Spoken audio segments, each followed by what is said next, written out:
இப்போ வந்து ID கார்டுனால time போடுறதே தெரியல. ஸ்கூல்ல இருக்கிறதோட இங்க இருக்கிறது வந்து நல்லா இருக்கு. என் சின்ன 6 மாசத்துல எங்க அம்மா இறந்துட்டாங்க.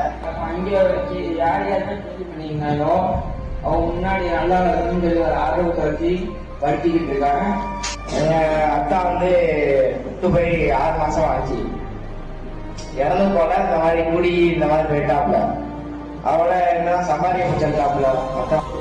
அந்த பிறகு அப்படியே சுத்திட்டே இருக்கு. வீட்டுல யாருமே என்னோட பேச மாட்டாங்க, சொந்தக்காரங்க மதிக்க மாட்டாங்க. இன்ன வரைக்கும் வெளியே இருக்கு எல்லாம் போட்டு தள்ளி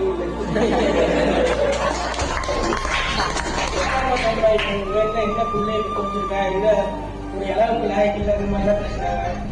எனக்கு வெளியே வந்துச்சு இது பண்ண முடியல, சின்ன பேரை அதனால அப்ப நான் நல்ல ஒரு முடிவு அந்தஸ்து போனா எங்க அத்தாவை இன்னும் கொஞ்சம் மேலே இருந்து எங்க அம்மா ஏகப்படுத்தின இன்னும் அவங்கள மேலே வேற இடத்துக்கு கொஞ்சம் ஆசைப்படுறேன். இருக்கேன் இந்த பள்ளியில் வந்து சேர்ந்தேன். நான் யாரும் வச்சு சின்ன பெரிய முடிவு பண்ணி எவனையவனா நீங்க சொன்னாங்க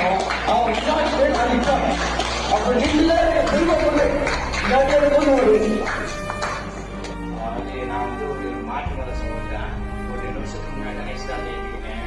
இஸ்லாத்தை எப்படி ஏற்றுக்கிட்டேன்னு பார்த்தீங்கன்னாக்கா, என் ஊர்ல வந்து முக்காசி நான் வந்து என்னோட சகோதரர், அதாவது என் வழியில் உள்ளவங்க யாரையும் பாடம் பண்ண மாட்டேன்னா ஃபுல்லா ஒரு நீங்க அங்க போய் பாதி நாள் கூட இருக்க மாட்டாரா, பாதிலே உடையாந்துவா பாரா, நான் சொல்றேன் பாரா அப்படிங்கிறாரு. நாங்க போனேன், நம்ம பார்த்து நம்ம வந்து இருக்கிறத வச்சுதானே இப்பெல்லாம் பேசுறாங்க. நம்ம இப்படி இருக்கனால இப்பெல்லாம் பேசுறாங்க. நம்ம தானே நம்ம உமா தானே பாத்துக்கிறோங்க, நம்ம அக்காவை உமா தான் நம்ம தானே பாத்துக்கிறோங்க. நம்ம போவோம், நம்ம போய் மாறி வந்தாலே நம்பிக்கை தானே. இங்க வந்தோடனே எனக்கு நம்பிக்கை வந்துருச்சு. என்னை யார் யாரு டிமோட்டிவேட் பண்ணாங்களோ முன்னாடியும் நல்லா வந்துடுறாங்க நம்பிக்கை எனக்கு வந்திருக்கு. அது வரைக்கும் மயக்கி போட்டு பேசவே இல்லை. நாங்க சாப்பிடுறது எல்லாமே நானும் பார்த்தேன். அதான் கடைக்கு போயிட்டு இருக்கேன். இப்ப தட்டி செல்லுதான் நான் போன வருஷம் படித்த பசங்களுக்கு சொன்னேன், ஃபர்ஸ்ட் அதாவது முதல் பேஜ் இருக்காங்களே அந்த பேஜ் மாணவர் மாதிரி நீங்க வர முடியாதுடா, அவங்க எங்களுக்கு எவ்வளவு நெருக்கமா இருந்தாங்க அந்த அளவுக்கு நீங்க வர முடியாது அப்படின்னு தான் சொன்னேன்.